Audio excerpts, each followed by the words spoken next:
Secretary sa the Baptist Association mahag na lakraga blessing our gimatamadu Bible please.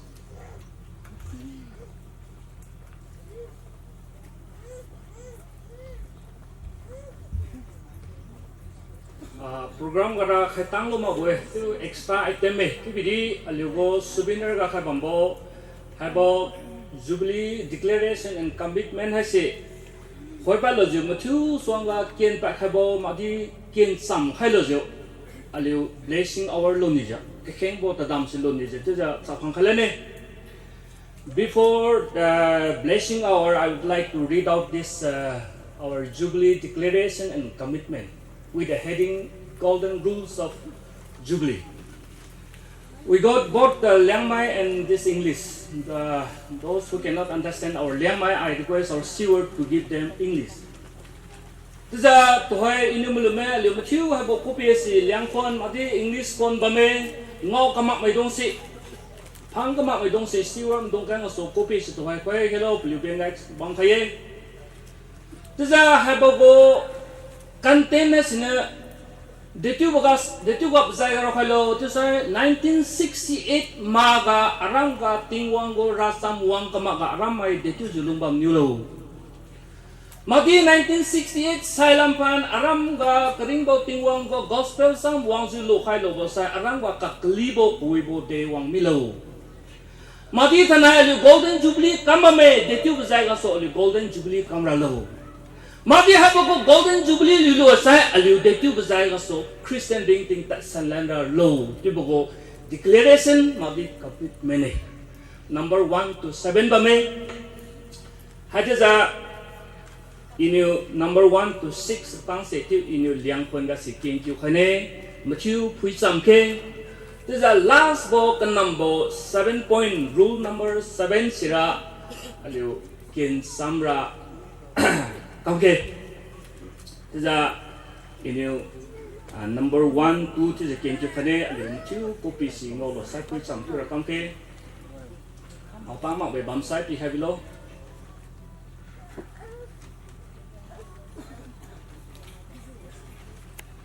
Ogo heading no to Golden Rules of Jubilee.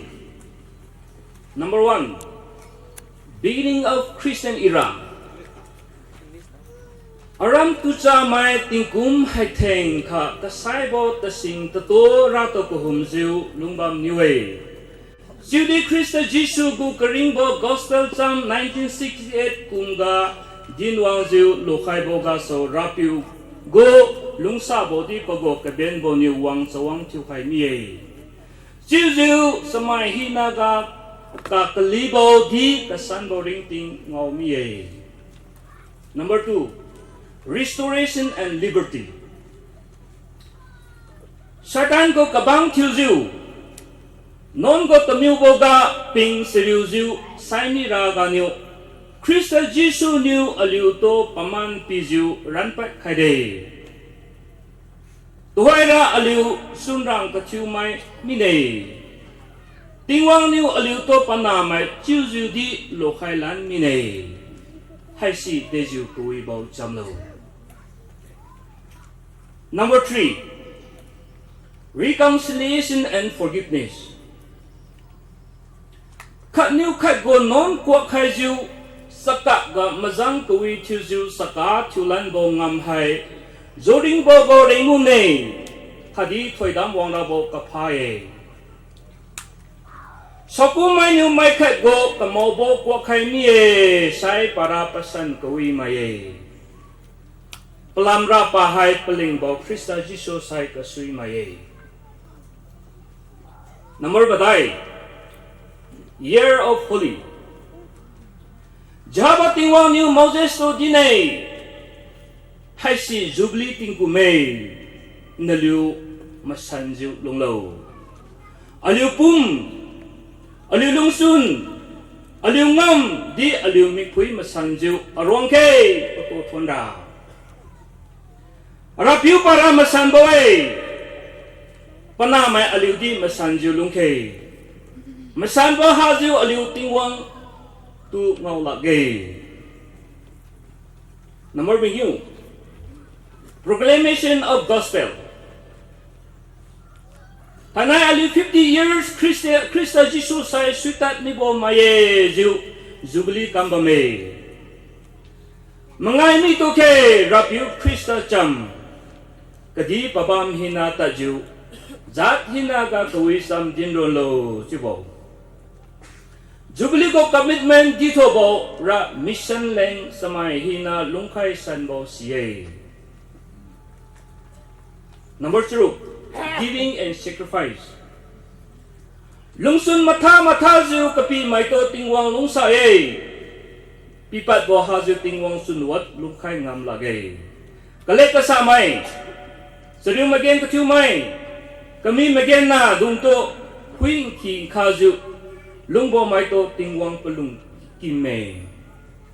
Tingwang niu kapi bo kalen tinlo zu aliudi sariung maito Inka tasimai tuju lungke.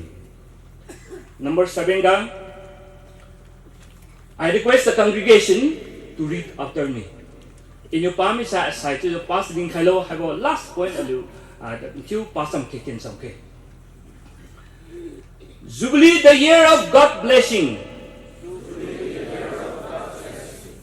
Kadiga ding ju bambo calling kona. Kadis piuan hina, tinggal lam so tinggal kau mau saya lungsila ju, tinggal kau ram kunju kone, sikum ju hai bo Jubilee ga, tinggal lam so tinggal lakbo sam lam king ju wang kau hai bo tumilo.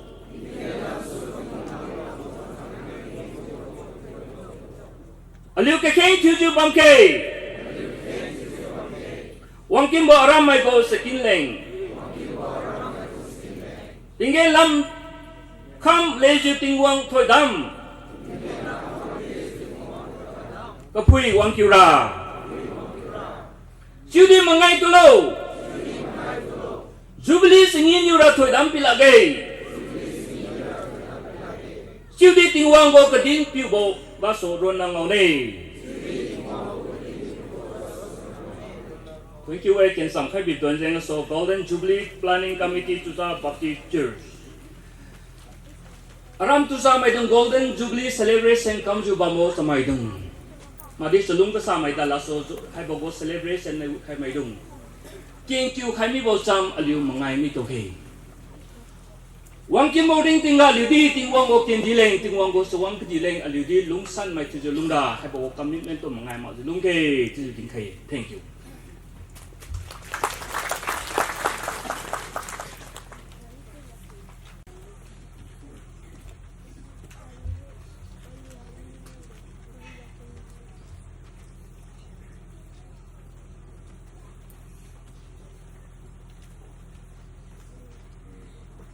But ye are a chosen generation, a royal priesthood, a nation, a holy nation, a peculiar people, that ye should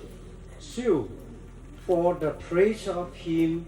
who had called you out of darkness into his marvelous light, which in time past were not a people, but are now the people of God, which have not obtained mercy, but now have obtained mercy. Sorgi wahayni samay na hay. Aduna, nakoy sidi kandog karaba miron ni. Noy di ingtawgi oiba mahaki sebari oina. Dharma sienba ama oina. Aduga asengba jati oina. Itop topa mi ama oina. Aduga Prabhu khangbaga loina na mahapu thagat nanabagi dama. Amambadigi yamna tarang-tarang laba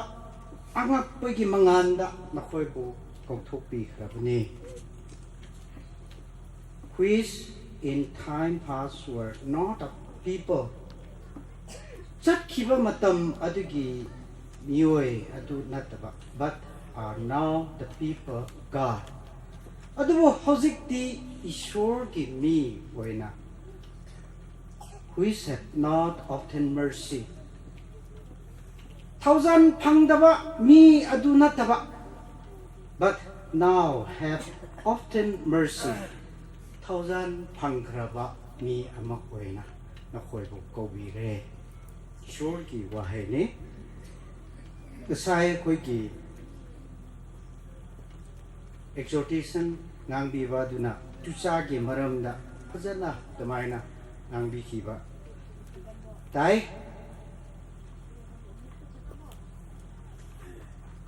อีให้มาร้องมาเย่ที่ผมตาที่เลี้ยงคน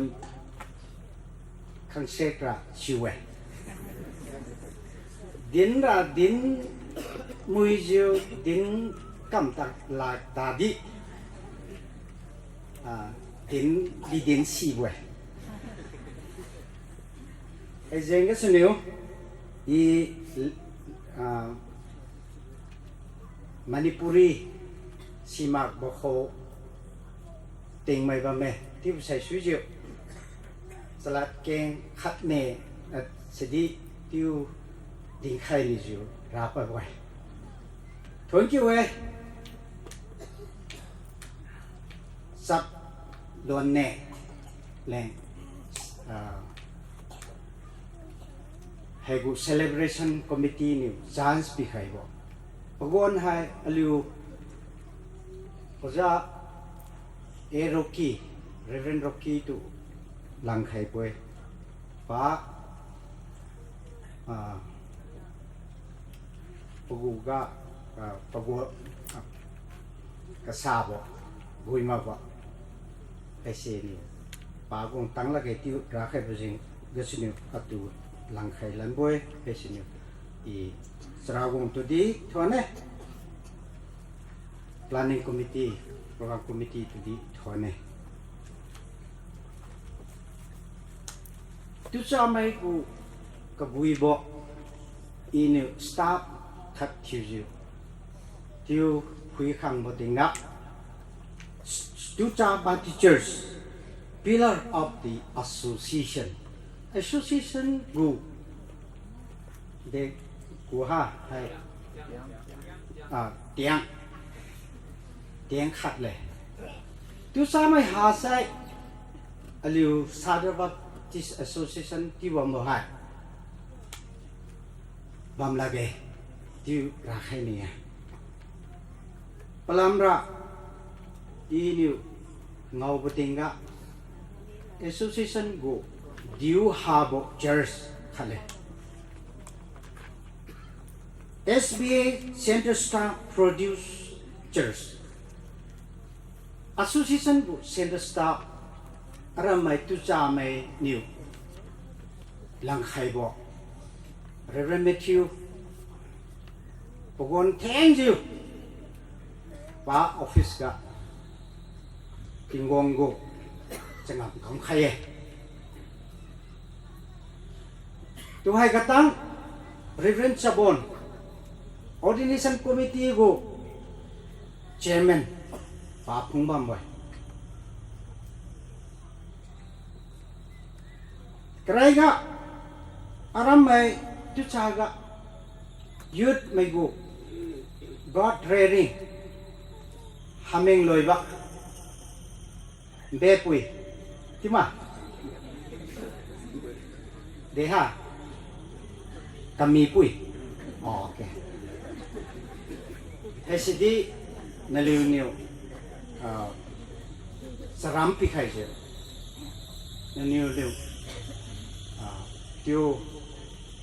association support อยู่ใครบอกให้เสียดีคุยใครลูกอารมณ์ไม่ถูกถอยกี่เวอารมณ์ไม่หาสิระหรือ association ไทยที่สู้กำลังที่รักให้นี่ไว้ก็ใช่ก็ดี exhortation ดักให้คิดว่าให้ดูไอ้หนึ่งสิ่งสักครั้ง haibasi English loan da pajana koi aina khangdabi gera khangde masi chap chaba loan si id thenga de neatness haibasu khara tungan bugum tawba honor haibasu khara tungan bugum tawba respect haibasu khara tungan bugum sakhuang haibasi miteron na haibdi aina khangba matung inadi bebahar miteron da bebahar haibasi su yauda bugum tawai ai wakhandi handrebasu yarida haina khangaga thale haina harauba sigumasi chakwang haida duda change akoi silengnong gi londa chakwang haibasi atai lon su asigi phajabam magi magun asi laibra leitabra haibasi aigi khangde adugi marakta akoi gi tucha asi chakwang gi poknafam tucha si original of chakwang haina id dum nawai maramdi lengmai gi marak ta chapakanda tucha di haibne ne tucha di as chakwang yam kanbani haibne tucha mara chakwang da tanboy tiurabam boy tebo I last point ga rakhai ni busa past present future father then son haibasi papiunu pana suang gui zue tu ramak le son rather than father pana new papa suang gui biye ku biye si biye lungui biye hai le se kaden khe ti I rakhai ni aliu tingong go blessing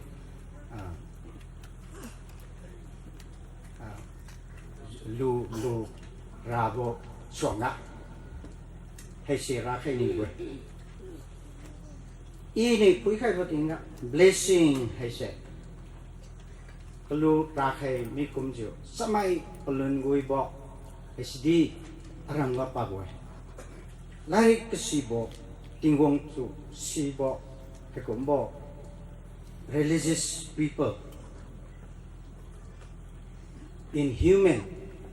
samai tu puisra kekombo pare animals komboga wild domestic kekombo puisai aliuga puisi bamba natural resource ki rajai trees plant fruits vegetables okay ma puisai aliu aramai tu cha hai tingwanggu thoidam kenju puiju bambo namme tiju irakhai ni haiga sinu dang thurama kumrama kiu rabo haisra kelu aliu ni papa mi bo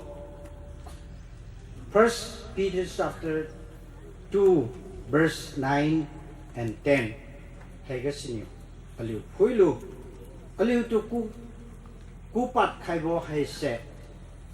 de lenglo tiu se aliu si lo lungwang rabo ting se future ga tingwang sun maniuzu luzu lungkhe tiu di rakhai ni we hojikte koi ishwarda haijasi ayam ingna demaina thamoida demaina chingnaba karisu leitana konthok na demaina mass spoken prayer lo se wakhanda karisu chingna dana ishwar ge bo ni se adu ngasai phaina Golden Jubilee, Golden Rules of Jubilee haiba akoina pathok khaba adu suning sing se sumaina akoi pratna taurabadi aihakna aroi badu tumaina laujege mayam khotok da tumaina pratna tomina se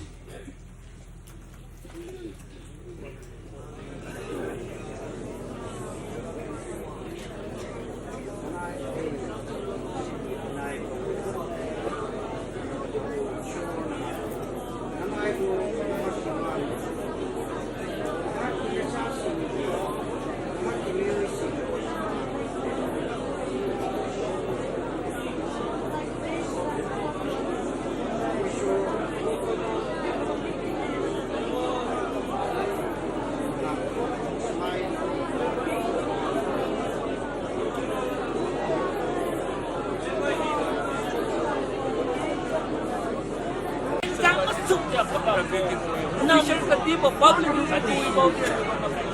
mai dong chepi di salam ko patam ko di pikai salo rapi tu mo tiu tu sa te rapi tu mo aci ka thanai rang tu sa mai nam lung ba mai hi ring ting pi thang khai ja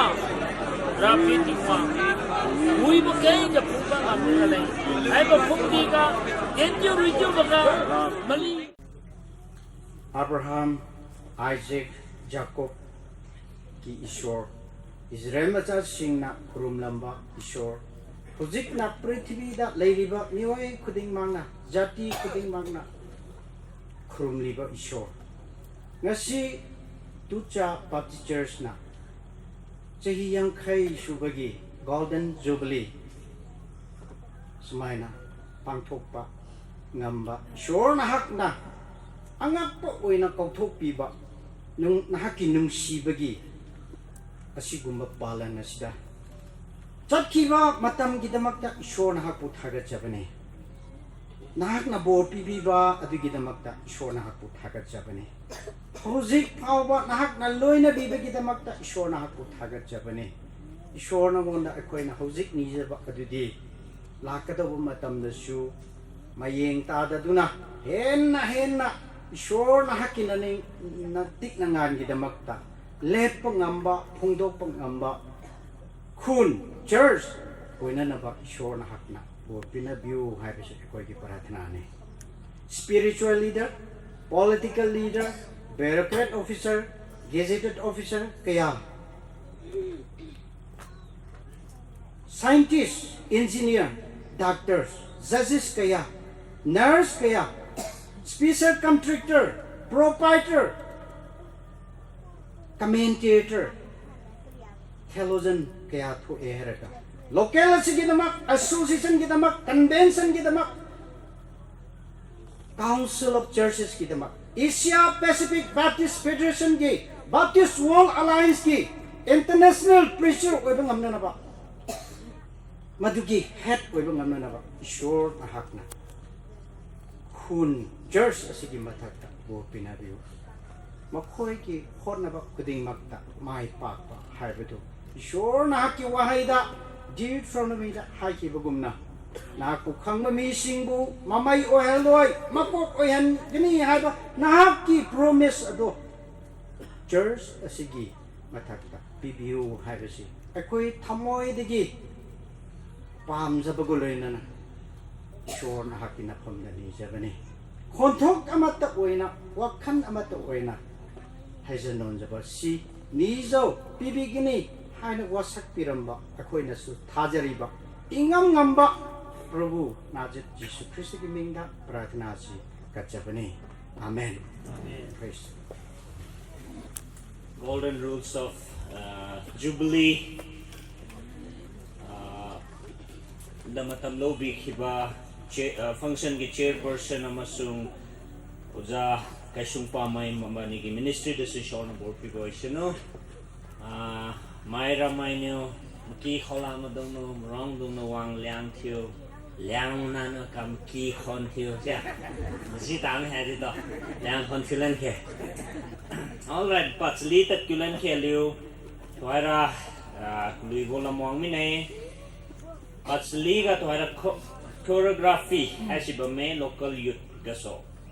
choreography lengjeng gaso kaden khaba me sai ut khaba suine habo sai I look up the sai scripture reading has si ch kaidet pastor Sakmai Baptist Church in Sak Baptist Church go pastor kaidet ni wang lo scripture reading has si ken khai from khai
hoi aliu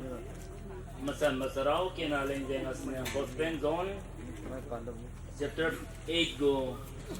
verse 32 36 ketang ali tidak kamke so ya apa sastra ge wahai gospel zone pada nipan ge kuntra ni toy kuntra truk adu da koi yemin nasi ekoi lon da tumaina bazar ge naliu niu mazibo situ silu sai mazibo siniu naliu to khenrang thiu kai mi raboi paliu niu pauka ge aliura abraham kai ki dunge khadi aliu wadau di mai khat bang di thiu matai ma ge naliu to khenrang thiu jiu phut khai bine jiu nang niu din bo se de mani jelo jisu ne pliu khuga dine i niu naliu khuga pasang paling dim boi non kambo mai hinang non bange kabang sira zaki ga bampula boi siudi pana sira ting theng bampura boi samai na piu sineu naliu to khenrang thiu jiu phut khai biras phut khai bisai paling jiu naliu khenrang thiu mi boy masan basarau king kyu wasiu klu mai hi na riga tingwang bu thoi dam di bo pi khat bo timilo amen tingwang lat king to chlui oina puang bibo choreographers madung ko gati to tingwang bo thoi dam si pi khat bo timilo khadi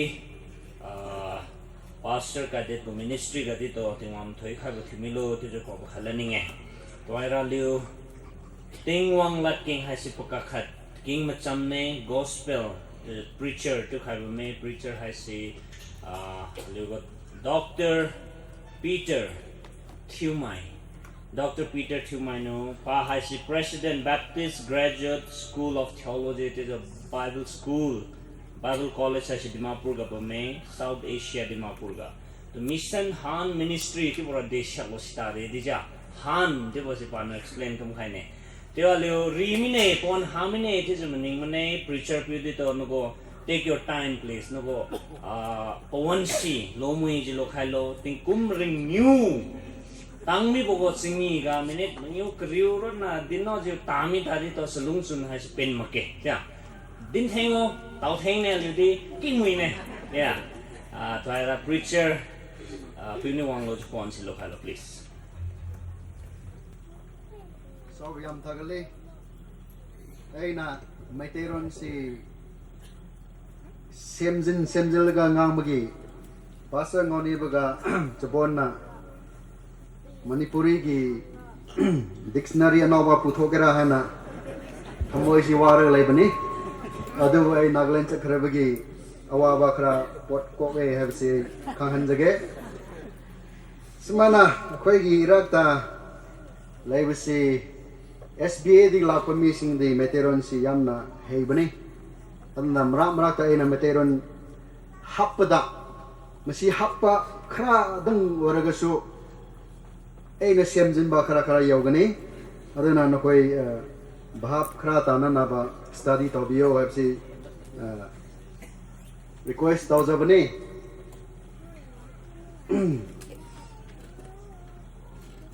akoi si Jubilee hai basi koi ngaram khra gyan takre aduna koi Liangmai ron da de kchya khai bani golden jubilee hai bani ko kchya gi sana gi jubilee si tawre sana phangdaba kambu khra leri aduna sana gi jubilee taw khra bani na gram hana koi sana macha gumna sana matum mamna hingba ngamgadra hai basi ngasi ayuk si semana ngangna gini pastor kaiden nangasai pathoki ba text aduda aina focus taw gini John chapter 8 32 digi 36 manung sida masida aina entitled taw si the secret of true liberty in Christ. Akhoi gi ningtamba se yamna alot pa haisara arot pa secret thoi ba ko secret na taba secret haradi akhoi ningtamba si kiamuk ta lu krabano natraga lotuna lai krabano haibse digau kra tawgni area se aduna koi tamenengai tausi aduna koi Christian oiraga artha khangdaba Jubilee artha khangdaba sisu yamna lay Jubilee sidi akoi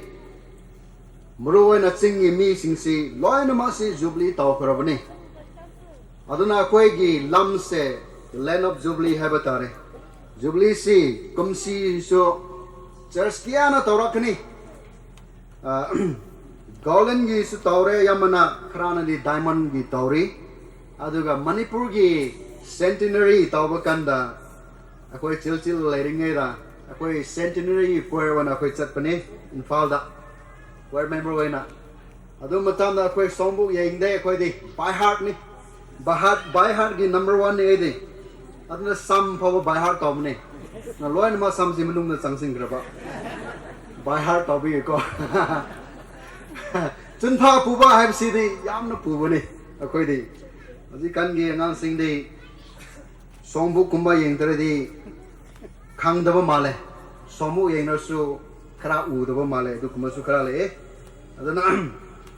sob thagatse andagi Jubilee mathang Jubilee miyam si tawrakre adu Jubilee gi artha se ngarang hai khrabani meteron khangdaba mina khangdaba leram su yae duna ena ngarang gi summary do sumana hai bige Jubilee is a celebration of liberating poor people ko lairaba singbo ina kunhan magi kumhei ni Jubilee gi matung na di loina ma si ina kullagadabani aseng bari lam mang kharaba loina ma si phanglagadabani ko aduga ani subana Jubilee sidi it is a celebration of reconciliation haibadi macha masu singsi minai waningai phar ga satkhaba laman tonmagi maramna macha masu singsi mi gi thaba minai wana suninga sakhiba sida Jubilee gi trumpet haibado kare habra meteronda khangdre kinoma khongdo pere habra dangun habra mudo hek khomaganda magi pot puraga imalaya ipalaya hana lakpa numitni adana yamna harawa reconciliation gi numitni ahom subada Jubilee si celebration of sanctification ko 50 years si saying hello haina sona haibani adudi mi laman tonmasi pithokpa piwa ngamdaba khoi sibu kok piba last year mizo napa mana ma Jubilee tawda 15 crores kamasi ma kok pikre ko egi piwa ngamdaba singsi piningai khanlanu pisu piguno piningai phawa khangunu nakoi laman tonde hana ningo haiduna si pongmikre ko ma laman ton na singa si aseng ma Jubilee ni ana koi masumana tawdaba Jubilee waragadi huising mo haraw huising mukhak da haraw hale ko si samugi khunsi likpa da maming chatpani likpa haibasi ko negative gi likpa nate sandang gi mukhong ama se marung ama na chabani haye ko atu ngarang e na chaba kanda samugi khun gi midi chabasi loina chagadabani haibasi leba adana e na loina makse yari makhei se ai plate su kotlaga chammaga chap manana langthongninga puraga na nokoi samugi mi gi lamchat khangdaba nokoi kumba mi singsina kri tawbra abganda pukham se thanna sa ji thamla leine aina as jabon punishment si the lere hena ena haibani ko just going crazy chil adum leibani na President David si ming thon madam ming chatpa aduni na akhoi gi leader gi ming se Manu tamang tumay hana thon masi yamna zat point sabani phona thon mi ba malai ko aduna yamna nungai mana ai chil thado dringe na mana minga ma thon mi bani Peter Kipgen tumai hana ko Kipgen sing se kuki Kipgen sing yam sathi bani sing masu sing mani aduna makoi tumai khoi si Kipgen ni hana ma thon bi aduna kra khan ba mi si se Tumai da thon bi gani aduna tumai ni hana thon bi bada waru ba tawgunu ko zadabin na thon bi re si yamna positive ni makoi se akoi kumna khan ba ngam da bagi maramna khan ba ngam ma mi sing mu tumai na ko bi ko yamna aduna akoi harau ga dabni ngasi se gi ayugi message se 10 minutes kuma si meteron da tawgani ado imutung da Pierre Liangmai da chatlani aduna number 1 da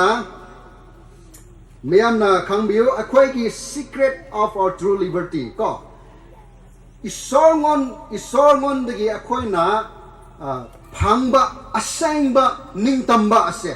Jisu Christangon dagi akhoi na phangba ningtamba asisi kadai no haragadi number 1 da our liberty from sin. Pap dagi akoy ning tam maphangba ko. Pam na akoy gi mathak da khudum chandre. Hausi kan si pap harau na tawdu na laiba mi sing se ngasi golden jubilee sin koy gi nate yim han ba yare ngatang lairega. Pam na nokoy gi punsi da khudum chandu na lairi ngai phaba nokoy ji pap gi minai ni. Galatians chapter 5 gi 1 to 13 da papa yagani Ngasai